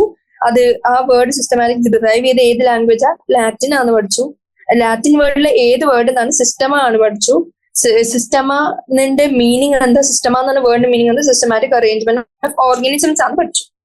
അപ്പൊ നമ്മള് ഈ പേജ് ഓൾമോസ്റ്റ് കംപ്ലീറ്റ് ചെയ്ത് ഇമ്പോർട്ടൻറ്റ് സാധനം നിങ്ങൾക്ക് ഒന്നും കൂടെ നോക്കിയിട്ട് ഈ അണ്ടർലൈൻ ചെയ്തത് മാത്രം ജസ്റ്റ് ഒന്ന് റിവൈസ് ചെയ്യാൻ വേണമെങ്കിൽ ഉപയോഗിക്കാം. നമ്മൾ അടുത്ത പേജിലേക്ക് പോകാണ്. അതിന്റെ last sentence Linnaeus used Systema Naturae as title of his publication. Linnaeus used Systema Naturae as the title of his publication. അപ്പൊ അങ്ങനെ ചോദിക്കാം who use Systema Naturae as the title of his publication, അല്ലെങ്കിൽ ചോദിക്കാം Linnaeus used what as the title of his publication. അപ്പൊ Linnaeus എന്നുള്ള വേർഡും important ആണ്, Linnaeus എന്നുള്ള അതും ഇമ്പോർട്ടന്റ് ആണ്, എന്താ അയാളുടെ ടൈറ്റിലും അതും ഇമ്പോർട്ടന്റ് ആണ്. ദ സ്കോപ്പ് ഓഫ് സിസ്റ്റമാറ്റിക് ആ സെന്റൻസ് അത്ര ഇമ്പോർട്ടന്റ് അല്ല. ഇനി അടുത്ത ഇമ്പോർട്ടന്റ് സെന്റൻസ് എന്താണ്? Systematics takes into account evolutionary relationships between organisms. Systematics എന്തിന്റെ ബേസിസിലാണ് സിസ്റ്റമാറ്റിക്സ്, അല്ലെങ്കിൽ എന്താണ് അതിന്റെ ഉള്ളിൽ വരുന്നത് എന്നുള്ളത് എവല്യൂഷണറി റിലേഷൻസ് ആണ്. ഇതിന് ഈ ഇവല്യൂഷണറി റിലേഷൻസിന് പകരം നമുക്ക് ഇനി നേരത്തെ കണ്ടപോലെ യൂസസ് ഓഫ് ഓർഗാനിസംസ് വെച്ചാണോ ഇത് അക്കൗണ്ടിലേക്ക് എടുക്കുന്നത്, അല്ലെങ്കിൽ വേറെ എന്തെങ്കിലും ഓപ്ഷൻസ് കൊടുത്താൽ നമുക്ക് മനസ്സിലാക്കണം സിസ്റ്റമാറ്റിക്സിന് ഒരൊറ്റ ഓപ്ഷനെ ആൻസർ ആയിട്ട് വരുള്ളൂ, അത് എവല്യൂഷണറി റിലേഷൻഷിപ്സ് ആണ്. ഇനി എൻ സി ആറിൽ കൊടുക്കാത്തൊരു സാധനം എന്ന് പറഞ്ഞാൽ ഈ എവല്യൂഷണറി റിലേഷൻസ് ആണ് കൊടുത്തിട്ടുണ്ട്. പക്ഷെ ഈ എവല്യൂഷണറി റിലേഷന്റെ സയന്റിഫിക് ടേം അല്ലെങ്കിൽ പ്രോപ്പർ ടേം എന്താണെന്ന് കൊടുത്തിട്ടില്ല. അതും വേണമെങ്കിൽ ചോദിക്കാം, കാരണം ഇംപ്ലൈ ചെയ്തതിന്റെ എവല്യൂഷണറി റിലേഷൻഷിപ്പ്. അപ്പൊ നമ്മൾ അറിഞ്ഞിരിക്കണം എവല്യൂഷണറി റിലേഷൻഷിപ്പിന്റെ വേറെ പേര് ഫൈലോജെനറ്റിക്സ് ആണ്. അപ്പൊ ടേക്സ് ഇൻ ടു അക്കൗണ്ട് ഫൈലോജെനറ്റിക്സ് എന്നാണ് ആൻസർ എങ്കിൽ അത് തെറ്റല്ല, അത് ശരിയാന്നുള്ളത് അത് കോമൺ സെൻസ് ആണല്ലോ. അപ്പൊ നമുക്ക് അറിയണമെങ്കിൽ കുറച്ചൊരു ഫർദർ റീഡിങ് അല്ലെങ്കിൽ കുറച്ചൊരു ഫർദർ ക്വസ്റ്റ്യൻ സോൾവിങ് ഉണ്ടെങ്കിലേ നമുക്കത് മനസ്സിലാക്കാൻ പറ്റും. അപ്പൊ അത്രയും കഴിഞ്ഞു. അടുത്തത് ടാക്സോണമിക് കാറ്റഗറീസ്. ഇതില് മെയിൻ സാധനം ഞാൻ അണ്ടർലൈൻ ചെയ്തിട്ടുണ്ട് ഓൾറെഡി. അതിൽ ആ ഫസ്റ്റ് ആണെന്ന് പറഞ്ഞാൽ classification is not a single step process. It involves hierarchy of steps. നമ്മൾ നേരത്തെ പറഞ്ഞത് ഒരു സിംഗിൾ സ്റ്റെപ്പ് അല്ല, അതൊരു ഹൈറാർക്കിയിൽ വരുന്ന കുറെ സ്റ്റെപ്സ് ഉള്ളതിന്റെ ഒരു ഓർഡർലി അറേഞ്ച്മെന്റ് ആണ് നമുക്ക് അറിഞ്ഞിരിക്കണം. അതാണ് taxonomic categories. Since the category is part of overall taxonomic arrangement, it is called taxonomic category. ഈ കാറ്റഗറി ഓവറോൾ ഈ ഒരു ഹൈറാർക്കിയൽ അറേഞ്ച്മെന്റ് ഉണ്ടല്ലോ, ടാക്സോണമിക് അറേഞ്ച്മെന്റ്. ഈ taxonomic arrangement all categories together constitute the taxonomic hierarchy. എല്ലാ കാറ്റഗറീസും constitute ചെയ്യുമ്പോൾ അതിന്റെ പേര് പറയുന്നത് ടാക്സോണമിക് ഹൈറാർക്കി എന്നാണ്. ഓൾ കാറ്റഗറീസ്, എല്ലാ കാറ്റഗറീസും വരുമ്പോൾ അതിനെ പറയും ടാക്സോണമിക് ഹൈറാർക്കി. അല്ലെങ്കിൽ ഈച്ച് കാറ്റഗറിനെയാണ് നമ്മൾ ഡിഫൈൻ ചെയ്യുന്നത്, അതിനെ പറയും ടാക്സോണമിക് കാറ്റഗറി. ഓരോ ഡിഫറെന്റ് ലെവൽസിലുള്ള ഈച്ച് കാറ്റഗറിനെ ടാക്സോണമിക് കാറ്റഗറി എന്ന് പറയും. അല്ലെങ്കിൽ all in one, all categories together എന്നാ പറയുന്നത് വെച്ചാൽ നമ്മൾ ടാക്സോണമിക് ഹൈറാർക്കി എന്ന് പറയും. ഇനി അടുത്ത possible question, each category referred to as a unit of classification represents a rank and is commonly termed as taxon. What is a unit of classification? Each category അല്ലെങ്കിൽ basic unit അത് represent അതിന്റെ commonly termed എന്താ? ഈ sentence അങ്ങോട്ടും ഇങ്ങോട്ടും മാറ്റി ചോദിക്കാം. For example, each category refer to as a unit of classification in fact represents a taxon and is commonly termed as rank. മാറ്റി ചോദിച്ചാൽ നമുക്ക് പെട്ടെന്ന് തോന്നും, ഇത് ആക്ച്വലി കറക്റ്റ് തന്നെയല്ലേ, ഇതിനൊരു മിസ്റ്റേക്കും ഇല്ല ഈ സെന്റൻസിൽ. പക്ഷെ ആക്ച്വലി എന്താ, റെപ്രസെന്റ് ചെയ്യുന്ന റാങ്കിനെയാണ്, പക്ഷെ കോമൺലി ടേംഡ് ആസ് ടാക്സൺ. അത് നമ്മൾ ഈ ഒരു ലെവൽ ഓഫ് ഇങ്ങനെയൊക്കെ ചോദിക്കാവോ എന്ന് അറിയണമെങ്കിൽ ഈ ഒരു ബേസിക് കോമൺ സെൻസ് അല്ല, ഈ ഒരു ലെവൽ ഓഫ് അണ്ടർസ്റ്റാൻഡിങ് കിട്ടണമെങ്കിൽ നമ്മൾ മാക്സിമം ക്വസ്റ്റ്യൻ സോൾവ് ചെയ്യുമ്പോഴേ മനസ്സിലാവും. കാരണം ക്വസ്റ്റ്യൻസിൽ ഇത്രയും മൈന്യൂട്ട് ചേഞ്ചസ് വരെ വരുത്തിയാലും നമുക്ക് ഒരു വൈഡർ പോയിന്റ് ഓഫ് വ്യൂവിൽ നോക്കുമ്പോൾ ഇത് ആക്ച്വലി തെറ്റാന്ന് തോന്നുന്ന പോലെ വരും, പക്ഷെ അത് ആക്ച്വലി തെറ്റല്ല. അങ്ങനെയാണ് മൈന്യൂട്ട് റാങ്ക് ഡിഫറൻസസും മാർക്ക് ഡിഫറൻസും കൂടെ വരുന്നത്. അപ്പൊ നമ്മൾ ആദ്യം മേക്ക് ഷുവർ ചെയ്യേണ്ടത് NCERT നന്നായിട്ട് വായിക്കുക, അതിൽ എങ്ങനെയൊക്കെ ക്വസ്റ്റ്യൻ വരാന്നുള്ളത് ഒരു ബേസിക് അണ്ടർസ്റ്റാൻഡിങ് വെക്കുക, റിവൈസ് ചെയ്യുക. അപ്പൊ നമ്മളിപ്പോ ലാസ്റ്റ് യൂണിറ്റ് ഓഫ് ക്ലാസിഫിക്കേഷന് എന്താണ് അത് റെപ്രസെന്റ് ചെയ്യുന്നത്? റാങ്ക്. കോമൺലി ടേംഡ് എന്താണ്? ടാക്സൺ. ഇനി ടാക്സന്റെ പ്ലൂറൽ ആണ് ആക്ച്വലി ടാക്സൺ. ഇനി അടുത്ത മെയിൻ ഇമ്പോർട്ടൻസ് ആണെന്ന് പറഞ്ഞാല് groups represent category further denotes rank. അത് നല്ല അണ്ടർസ്റ്റാൻഡിംഗിൽ വെക്കുക. Groups represent category further denotes rank. Each rank or taxon in fact represents a unit of classification. These taxonomic categories are distinct biological entities and not merely morphological aggregates. ഇതൊന്നും അത്ര important ആയിട്ടുള്ള സാധനം ഇതാണ്. ഈ kingdom, phylum, division, class, order, family, genus, species. ഈ taxonomical സ്റ്റഡീസിൽ hierarchy, order എന്താണ്, അത് നമ്മൾ എങ്ങനെയെങ്കിലും നിങ്ങൾ കംഫർട്ടബിൾ ആയ ന്യൂമോണിക്സ് എന്തെങ്കിലും വെച്ച് നമുക്ക് ഇത് ഇത്രയും KP COF GS. അപ്പൊ നമ്മള് ആ ഓർഡർ ഇത് K ബീങ് കിങ്ഡം, ഇത് ഹയസ്റ്റ് ലെവലാണ്. S ബീങ് സ്പീഷീസ്, ഇത് ബേസിക് ഏറ്റവും ചെറിയ ലെവൽ ഓഫ് ഹൈറാർക്കിയാണ് സ്പീഷീസ്. ഇനി ഈ kingdom phylum, class, order, family, genus, ഇതിന്റെ ഈ ഓർഡർ എന്താന്ന് അറിഞ്ഞിരിക്കണം. ഇനി phylum in case of animals, ഇനി ഇൻ കേസ് ഓഫ് പ്ലാന്റ്സ് ഇവിടെ പറഞ്ഞിട്ടുണ്ട് ഫൈലം ഓർ ഡിവിഷൻ എന്ന് പറഞ്ഞിട്ടുണ്ട്. അപ്പൊ ഇനിയിപ്പോ പ്ലാന്റ്സിനെയാണ് നമ്മൾ കാറ്റഗറൈസ് ചെയ്യുന്നത് അല്ലെങ്കിൽ ക്ലാസിഫൈ ചെയ്യുന്നെങ്കിൽ ഫൈലത്തിന് പകരം നമുക്ക് ഡിവിഷനും ഉപയോഗിക്കാം. അപ്പൊ നിങ്ങൾ ഇനി kingdom, division, class, order, family, genus, species എന്ന് പറഞ്ഞാൽ നിങ്ങൾ കൺഫ്യൂസ്ഡ് ആവരുത്. അപ്പോ KPORDCOFGS ഇതാണ് അതിന്റെ ഹൈറാർക്കിയൽ ഓർഡർ. ഇനി അടുത്തത് നമ്മൾ ഓരോ ഹൈറാർക്കിനെ കുറിച്ചും പഠിക്കാൻ പോകണം. ആദ്യം സ്പീഷീസ്, പിന്നെ ജീനസ്, പിന്നെ ഫാമിലി, ഇതൊക്കെ എന്താന്ന് പഠിക്കാൻ പോവാണ്. ആദ്യം സ്പീഷീസ് എന്താന്ന് ചോദിക്കാം, അല്ലെങ്കിൽ ഡിഫൈൻ സ്പീഷീസ് ചോദിക്കാം. Taxonomic studies consider group of individual organisms with fundamental similarities. Basic ആയിട്ടുള്ള കുറച്ച് സിമിലാരിറ്റീസ് ഉള്ള സാധനത്തിന് സ്പീഷീസിന്റെ ഈ ഡെഫിനേഷൻ ചോദിക്കാം. ഇനി അടുത്തെന്ന് വെച്ചാൽ example Mangifera indica, Solanum tuberosum, Panthera leo. ഈ ഒരു 3 എക്സാമ്പിൾ എടുത്ത് നോക്കുകയാണെങ്കിൽ ഇതിലെ സ്പെസിഫിക് എപ്പിത്തറ്റ്സ് ഏതൊക്കെയാണെന്ന് അണ്ടർസ്റ്റാൻഡ് ചെയ്യാൻ അറിഞ്ഞിരിക്കണം. ഇൻഡിക്ക അല്ലെങ്കിൽ ട്യൂബറോസം അല്ലെങ്കിൽ ലിയോ ആണ് ഇതിന്റെ സ്പെസിഫിക് എപ്പിത്തറ്റ്സ്. ഇനി ഇതിലത്തെ മാൻജിഫറ എന്താ നമ്മൾ ഓൾറെഡി പഠിച്ചിരുന്നു. ജനറിക് എപ്പിത്തറ്റ് ആണ് ഫസ്റ്റ്, പിന്നെ സെക്കൻഡ് സ്മോൾ ലെറ്ററിൽ സ്റ്റാർട്ട് ചെയ്യുന്നതാണ് സ്പെസിഫിക് എപ്പിത്തറ്റ്, നമ്മൾ ഓൾറെഡി പഠിച്ചിരുന്നു. ഇനി അടുത്ത സെന്റൻസ് പറഞ്ഞാൽ each genus may have 1 or more than 1 specific epithets representing different organisms. അതായത് ഇപ്പോ ഒരു ജീനസ് ഇപ്പൊ സൊളാനം എന്ന് പറയുന്നത് ഒരു ജീനസ് ലെവലിൽ വരുന്നതാണ് സൊളാനം. പക്ഷെ ഈ സൊളാനത്തിന്റെ കൂടെ തന്നെ നമ്മൾ പല സാധനങ്ങൾ പഠിക്കുന്നുണ്ട്. സൊളാനം ട്യൂബറോസം ഉണ്ട്, സൊളാനം മെലോഞ്ചന ഉണ്ട്. അപ്പൊ നമുക്ക് അതിന്റെ അപ്പൊ നമുക്ക് മനസ്സിലാക്കാൻ പറ്റുന്നത് ഒരേ ജനറിക് നെയിമിന് തന്നെ പല സ്പെസിഫിക് എപ്പിത്തറ്റ്സ് വന്ന് അത് എൻറ്റയർലി ഡിഫറെന്റ് സ്പീഷീസ് ആയിട്ട് നമ്മൾ ഡിഫൈൻ ചെയ്യപ്പെട്ടിട്ടുണ്ട് എന്നുള്ള അണ്ടർസ്റ്റാൻഡിങ് ആണ്. അപ്പോൾ നമ്മൾ ഈ genus may have 1 or more than 1 specific epithets representing different organisms but having morphological similarities. ഈ ജീനസിന്റെ താഴെ വരുന്നത് ഇത് സ്പീഷീസ് ഡിഫറെന്റ് ആണ്.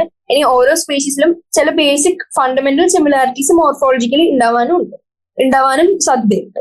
Four example, Panthera has another specific epithet called tigris and solanum includes species like nigrum and melongena. അത് ഒരു example ആയിട്ട് പറഞ്ഞു. പാന്തര എന്നുള്ളൊരു ജനറക്ക് തന്നെ പല സ്പെസിഫിക് എപ്പിത്തറ്റ്സും ഉണ്ട്. പാന്തര ലിയോ, പാന്തര ടൈഗ്രസ്. ഈ പാന്തര ലിയോ ലയൺ ആവുന്നു, പാന്തര ടൈഗ്രസ് ടൈഗർ ആവുന്നു. അത് വേറെ സ്പീഷീസ് ആണ് ഡിഫൈൻ ചെയ്യപ്പെട്ടിരിക്കുന്നത്. ഇനിയിപ്പോ സൊളാനം തന്നെ നിഗ്രം ആവാം, മെലോഞ്ചന ആവാം, ട്യൂബറോസം ആവാം. ഇതിലെ ഈ നിഗ്രം, മെലോഞ്ചന, ട്യൂബറോസം ഈ സെക്ഷനെയാണ് നമ്മൾ സ്പീഷീസ് എന്ന് പറഞ്ഞ് ഡിഫൈൻ ചെയ്യുന്നത്. ഇനി അടുത്ത ഇമ്പോർട്ടൻസ് സെന്റൻസ് ജീനസിനെ കുറിച്ച് പറയാം. നമ്മൾ genus comprises a group of related species which has more characters in common in comparison to the species of other genera. നമ്മൾ ആ ഹൈറാർക്കിയിൽ KPORDCOFGS നമ്മളിപ്പോ പഠിച്ചുകൊണ്ടിരിക്കുന്നത് ജീനസ് ആണ്. ഈ ജീനസിന്റെ ഡെഫിനേഷൻ എന്താ, അല്ലെങ്കിൽ ഒരു സാധനം ഈ ജീനസിലാണ് ഈ സാധനം വരേണ്ടത് എന്നുള്ളൊരു ബേസിക് അണ്ടർസ്റ്റാൻഡിങ് എപ്പോഴും ഉണ്ടാവുക. ഗ്രൂപ്പ് ഓഫ് റിലേറ്റഡ് സ്പീഷീസ് ആണ്, അത് റിലേറ്റഡ് സ്പീഷീസ് ആണ്. And it should have more characters in common in comparison to the species of other genera. ഈ അതർ ജനറയില് ഇപ്പൊ പാന്തര ഒരു ജീനസ് ആണ്, സൊളാനം വേറെ ജീനസ് ആണ്, എൻറ്റയർലി ഡിഫറെന്റ് സാധനങ്ങളാണ്. അപ്പൊ അതിന് ഒരു തരത്തിലുള്ള സിമിലാരിറ്റീസും ഇല്ല. പക്ഷെ പാന്തേര തന്നെ ഉള്ള പാന്തേര എന്നുള്ള ജീനസ് തന്നെ ടൈഗ്രസും ലിയോവും വരുന്നു. അപ്പൊ അതേപോലെ നമുക്ക് പറയാം ജീനസിന്റെ ഡെഫിനിഷനിൽ പറയാം റിലേറ്റഡ് സ്പീഷീസ് ആണ് which has more characters in common in comparison to species of other genera. മറ്റേ ജനേറേന്റെ സ്പീഷീസിനെ കാട്ടി ഈ രണ്ട് സാധനങ്ങൾക്കാണ് കൂടുതൽ സിമിലാരിറ്റീസ് നമ്മൾ കണ്ടുപിടിക്കും. നമ്മൾ വിചാരിക്കും ഓ ഇത് ഒരേ ജീനസ് തന്നെ, അപ്പൊ നമുക്ക് ക്ലാസിഫൈ ചെയ്യാൻ പറ്റും. ഇനി അടുത്തത് എക്സാമ്പിൾ ഇവിടെ പറഞ്ഞിരിക്കുന്നുണ്ട്. പൊട്ടാറ്റോ ആൻഡ് ബ്രിഞ്ചോൾ രണ്ട് ഡിഫറെന്റ് സ്പീഷീസ് ആണ്. കാരണം സ്പെസിഫിക് എപ്പിത്തറ്റ് വേറെ വേറെയാണ്, പക്ഷെ രണ്ടും ഒരേ ജീനസിലാണ് ക്ലാസിഫൈ ചെയ്യുന്നത്. അതായത് സൊളാനം തന്നെയാണ് രണ്ടിന്റെയും ജീനസ്. അതേപോലെ തന്നെ പാന്തേരയില് പാന്തേര ലിയോ ഉണ്ട്, പാന്തേര പാഡസ് ഉണ്ട്, പാന്തേര ടിഗ്രിസ് ഉണ്ട്. അതിന്റെ ഓരോന്നിന്റെയും കോമൺ ഫീച്ചർ കാരണമാണ് in comparison to species in other ജനറിലെ സ്പീഷീസിനെ കാട്ടിയും ഇവര് തമ്മിൽ കുറേ കൂടി സിമിലാരിറ്റീസ് ഉണ്ട് എന്ന് പറഞ്ഞുകൊണ്ട് അത് ഒരേ ജീനസിൽ കൊണ്ടിട്ടു. ഇനി വേറെ അടുത്ത ഇമ്പോർട്ടന്റ് ക്വസ്റ്റ്യൻ, ഫെലിസ് എന്ന് പറഞ്ഞ ജീനസിൽ ഇൻക്ലൂഡ് ചെയ്യുന്നത് എന്താണെന്ന് ചോദിക്കും. ഫെലിസ് എന്ന് പറഞ്ഞാൽ കാറ്റുമായിട്ട് നമുക്ക് ഒരു കണക്ഷൻ അപ്പൊ അറിഞ്ഞിരിക്കണം. ഫെലിസിന്റെ ജീനസിൽ വരുന്നത് കാറ്റ്സ് ആണ്. അത് അടുത്ത പോസിബിൾ ക്വസ്റ്റ്യൻ ആയിട്ട് ചോദിക്കാം.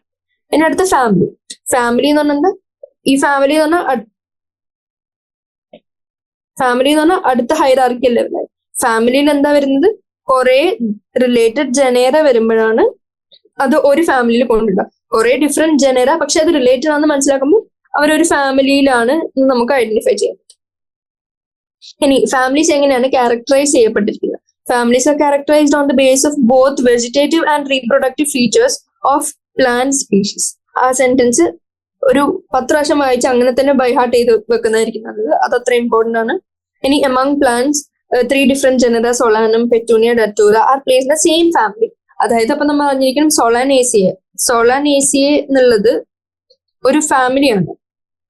ആ ഫാമിലിയിൽ വരുന്ന ഡിഫറെന്റ് ജനേറ എന്തൊക്കെയാ? സൊളാനം, പെറ്റൂണിയ, ഡറ്റൂറ, ഇതൊക്കെ സൊളാനേസിയ ഫാമിലിയിൽ വരുന്ന സാധനം നമ്മൾ അറിഞ്ഞിരിക്കണം. ഇനിയിപ്പോ എക്സാമ്പിൾ ഇൻ ആനിമൽസ് കൊടുത്തിരിക്കുന്നത് ജീനസ് പാന്തരയിൽ നമുക്കറിയാം ലയൺ ഉണ്ട്, ടൈഗർ ഉണ്ട്, ലെപ്പേർഡ് ഉണ്ട്. പക്ഷെ ഈ പാന്തര എന്നുള്ള സാധനം പാന്തര എന്നുള്ള ജീനസും ഫെലിസ് എന്നുള്ള ജീനസും, ഫെലിസ് കാറ്റ്സിന്റെ ആണ്, പാന്തര ഈ ലയൺ, ടൈഗർ, ലെപ്പേർഡ് എന്തിന്റെ ആവാം.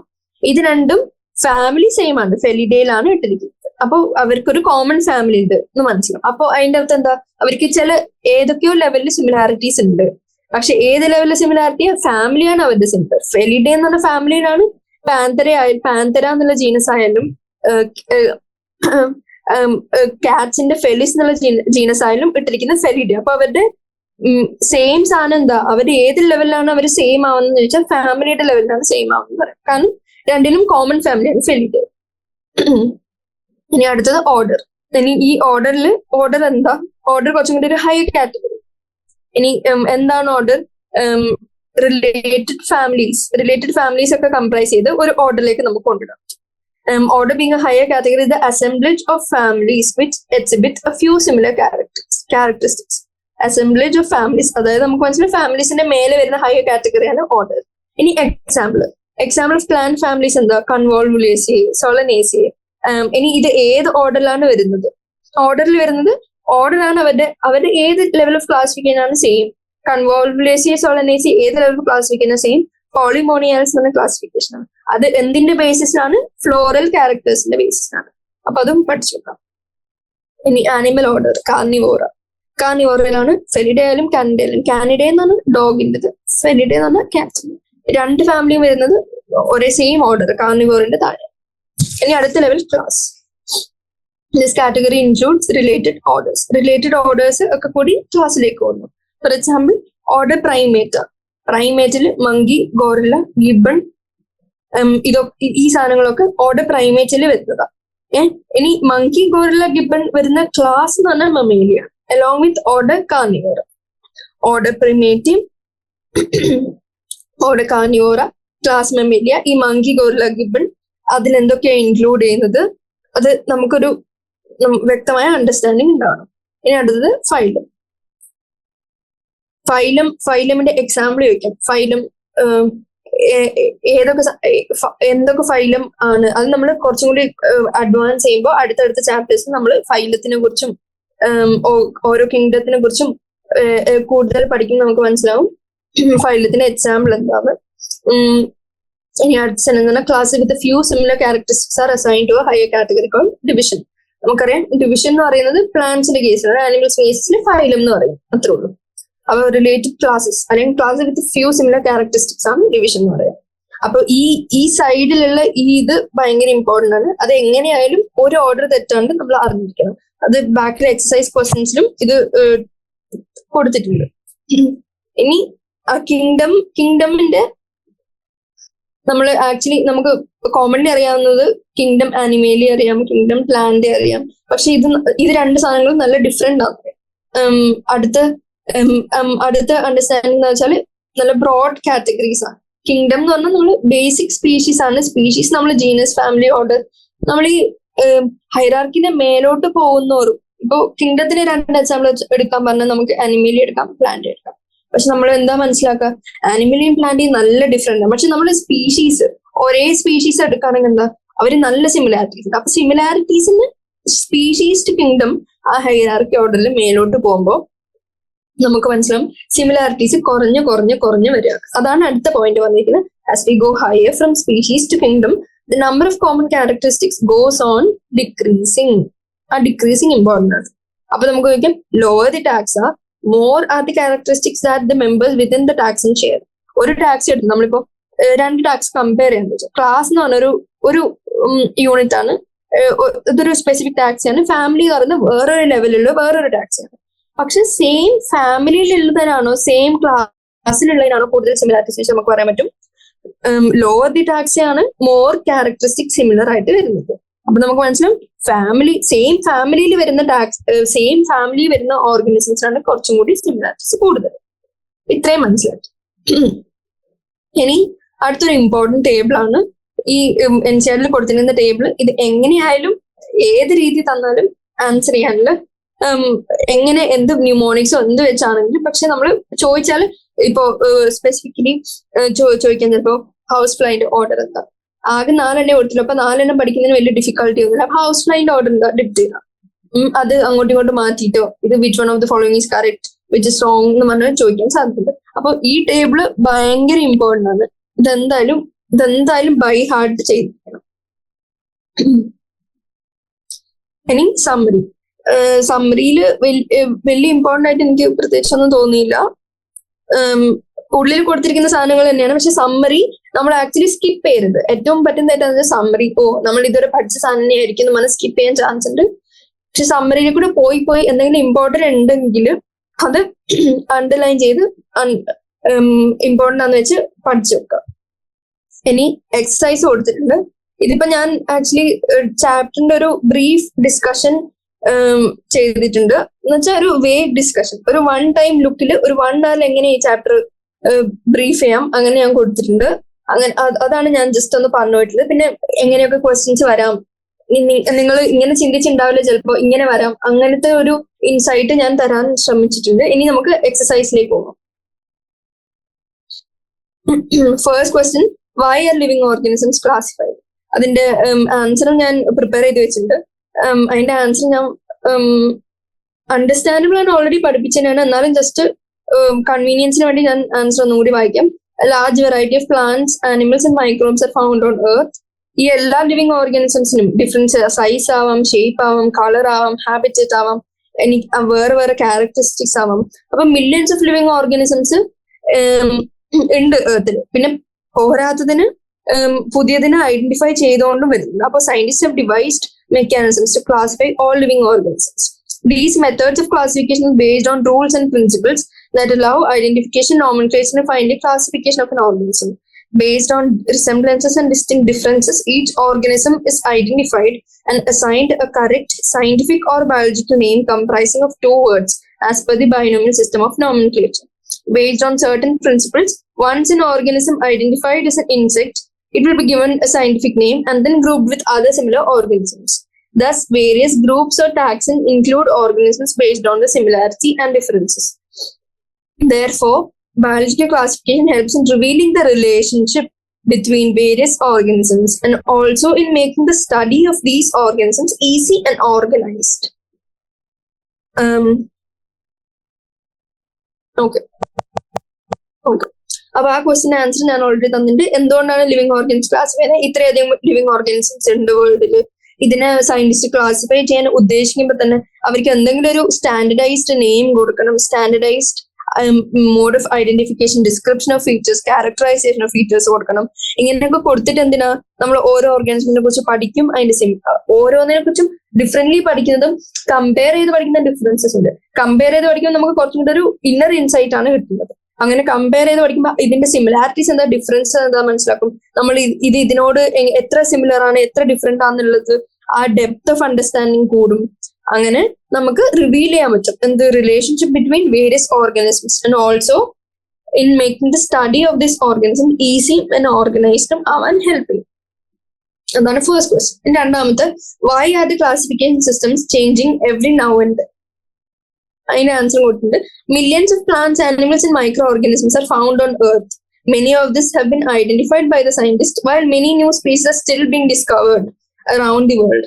Therefore, to classify these newly discovered species, new systems of classification have to be devised every now and then, and this creates the requirement of changing the existing systems of classification.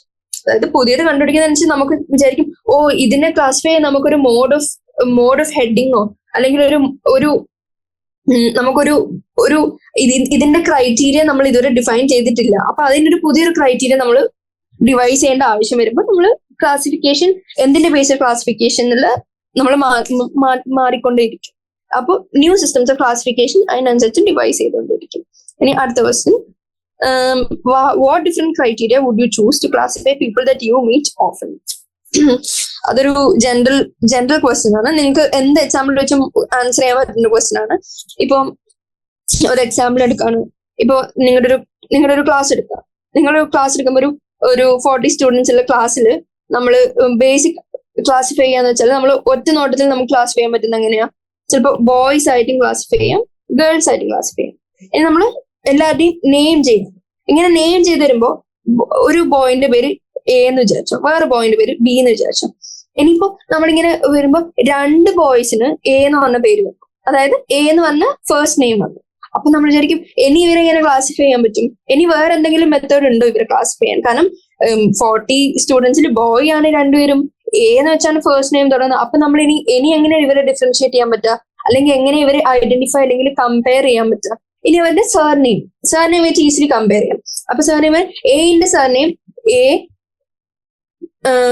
XYZ ആന്ന് വെച്ചു.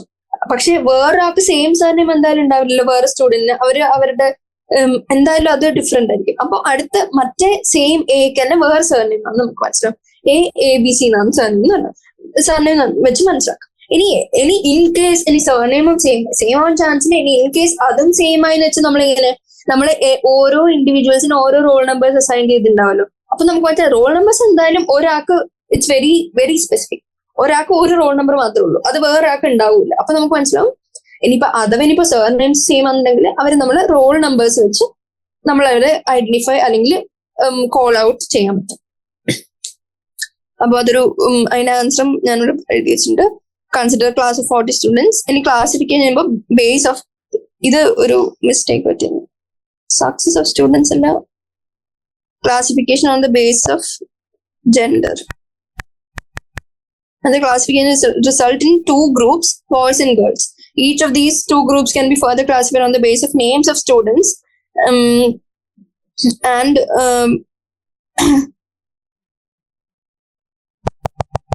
Since more than one student can have a particular name, these names can be further divided based on surname. Since there is still some chance that more than one student can have the same surname, final level of classification will be on the roll numbers. അത് ഭയങ്കര specific ആണ്, same ആവാൻ chance ഇല്ല. ഇനി അടുത്ത question, given below is the scientific name of mango, identify the correctly written name. അറിയാലോ, binomial nomenclature 2 ലെവലുണ്ട്, 2 components ഉണ്ട്. First component genus, second component specific epithet. Genus starts with capital letter, specific epithet starts with small letter. അങ്ങനെ നോക്കുമ്പോൾ നമുക്ക് correct ഏതാന്ന് identify ചെയ്യാൻ പറ്റുമല്ലോ. അപ്പൊ എന്താ, Mangifera indica, M starts with capital. പിന്നെ സ്പെല്ലിംഗ് കറക്റ്റ് ആണോ നോക്കാം. പിന്നെ ഇനി ഇൻഡിക്കയുടെ I starts with small letter. ഇനി define a taxon, give some examples of taxa at different hierarchical levels. What is a taxon? Each unit or category of classification is termed as taxon, and it represents a rank. നമ്മൾ already NCERT word by word വായിച്ചപ്പോൾ പറഞ്ഞിരുന്നു. ഇനി for example എന്താ വെച്ചാൽ basic level of classification of species followed by genus, family, order, class, phylum or division in ascending order. Highest level of classification known as kingdom. ഇതൊക്കെ നമ്മൾ already discuss ചെയ്തു. ഇനി can you identify the correct sequence of taxonomical categories? നമുക്കറിയാം എന്താ correct sequence എങ്ങനെയായിരിക്കും? KPORD COFGS. ഞാനിത് പഠിച്ചോണ്ടിരുമ്പോ KP COFGS എന്നാണ്. പ്രത്യേകിച്ചൊരു സെൻസ് ഒന്നും ഉണ്ടാകുന്ന, പക്ഷെ അത് ഒരു 5 പ്രാവശ്യം പറഞ്ഞപ്പോ അത് ബൈ ഹാർട്ട് ആയി. പിന്നെ ഇപ്പോഴും പറഞ്ഞിട്ടില്ല KP COFGS അല്ലെങ്കിൽ KD COFGS. അപ്പൊ നമുക്ക് മനസ്സിലാവും ഇത് ഈ ഫേസ്റ്റില് കിങ്ഡം കറക്റ്റ് ആണ്. കിങ്ഡം കഴിഞ്ഞ് ഫൈലം വന്നു, ഫൈലം കഴിഞ്ഞ് ഓർഡർ വന്നു, ഓർഡർ കഴിഞ്ഞ് സ്പീഷീസ് വന്നു. ഹൈറാർക്കിയിൽ തെറ്റുന്ന ചില സാധനങ്ങൾ മിസ്സിംഗ് ഉണ്ട്, പക്ഷെ ഇറ്റ്സ് ഫൈൻ. അപ്പൊ സീക്വൻസ് ആക്ച്വലി കറക്റ്റ് ഉണ്ട്. ഇനി രണ്ടാമത്തെ നോക്കുകയാണെങ്കിൽ കിങ്ഡം വന്നു, കിങ്ഡം കഴിഞ്ഞ് ഓർഡർ വന്നു, ഓർഡർ കഴിഞ്ഞ് സ്പീഷീസ് വന്നിട്ട് ജീനസ് വന്നു. നമുക്കറിയാം സ്പീഷീസ് ദ മോസ്റ്റ് ബേസിക്. അപ്പൊ എന്തായാലും അത് ജീനസിന്റെ മേലെ വരാൻ സാധ്യത. അപ്പൊ അത് തെറ്റാന്ന് നമുക്ക് മനസ്സിലായി. ഇനി അടുത്തത് ഫൈലം വന്നു, ഫൈലം കഴിഞ്ഞ് ഓർഡർ, ജീനസ്, സ്പീഷീസ്. ആ സീക്വൻസും ശരിയാണ്. അപ്പൊ കറക്റ്റ് സീക്വൻസ് എയും സിയും ആക്ച്വലി ശരിയാണ്, ബി തെറ്റാണ്. ഇനി അടുത്ത question, try to collect all the currently accepted meanings for the word species. Discuss with your teacher the meaning of species in case of higher plants and animals on one hand and bacteria on other hand. നമുക്കറിയാം ഇതിന്റെ definition ഒക്കെ NCERT കൊടുത്തിട്ടുണ്ട്. അത് just ഒന്നും ഒരു revision പോലെ ഞാൻ just പറയാം. ഫൈലം എന്ന് പറഞ്ഞാൽ എന്താ? It includes related classes of animals and plants. ഫൈലത്തിന് പകരം നമ്മൾ ചിലപ്പോൾ ഡിവിഷനും ഉപയോഗിക്കാറുണ്ട്. Class is a taxonomic group consisting of one or more related orders. ഓർഡേഴ്സിന്റെ ഒരു ഗ്രൂപ്പാണ് class. For example class Mammalia has many orders. ഇനി ഫാമിലി എന്ന് പറഞ്ഞാൽ എന്താ? Containing one or more related genera. ഇനി ഇത് അടുത്ത സെന്റൻസും NCERT സെയിം സെന്റൻസ് ആണ്. In plants family are characterized on the basis of what? Vegetative and reproductive features. അടുത്ത ഓർഡറിന് എന്താ? Order contains what? One or more related families. എക്സാമ്പിളിന് order കാർണിവോറിനെ കുറിച്ച് പറഞ്ഞിരിക്കുകയാണ്. അടുത്ത ജീനസ് എന്താ? Includes closely related species. For example genus Solanum includes solarium അല്ല Solanum. Solanum includes many species such as Nigrum, Melongena, Tuberosum, etc. 9th question. 8th question. No, just no echo. 8th question. Illustrate the taxonomical hierarchy. Sorry, 8th question ഞാൻ പറഞ്ഞിട്ടില്ല. Actually 9th question ആണ്. Define the following terms.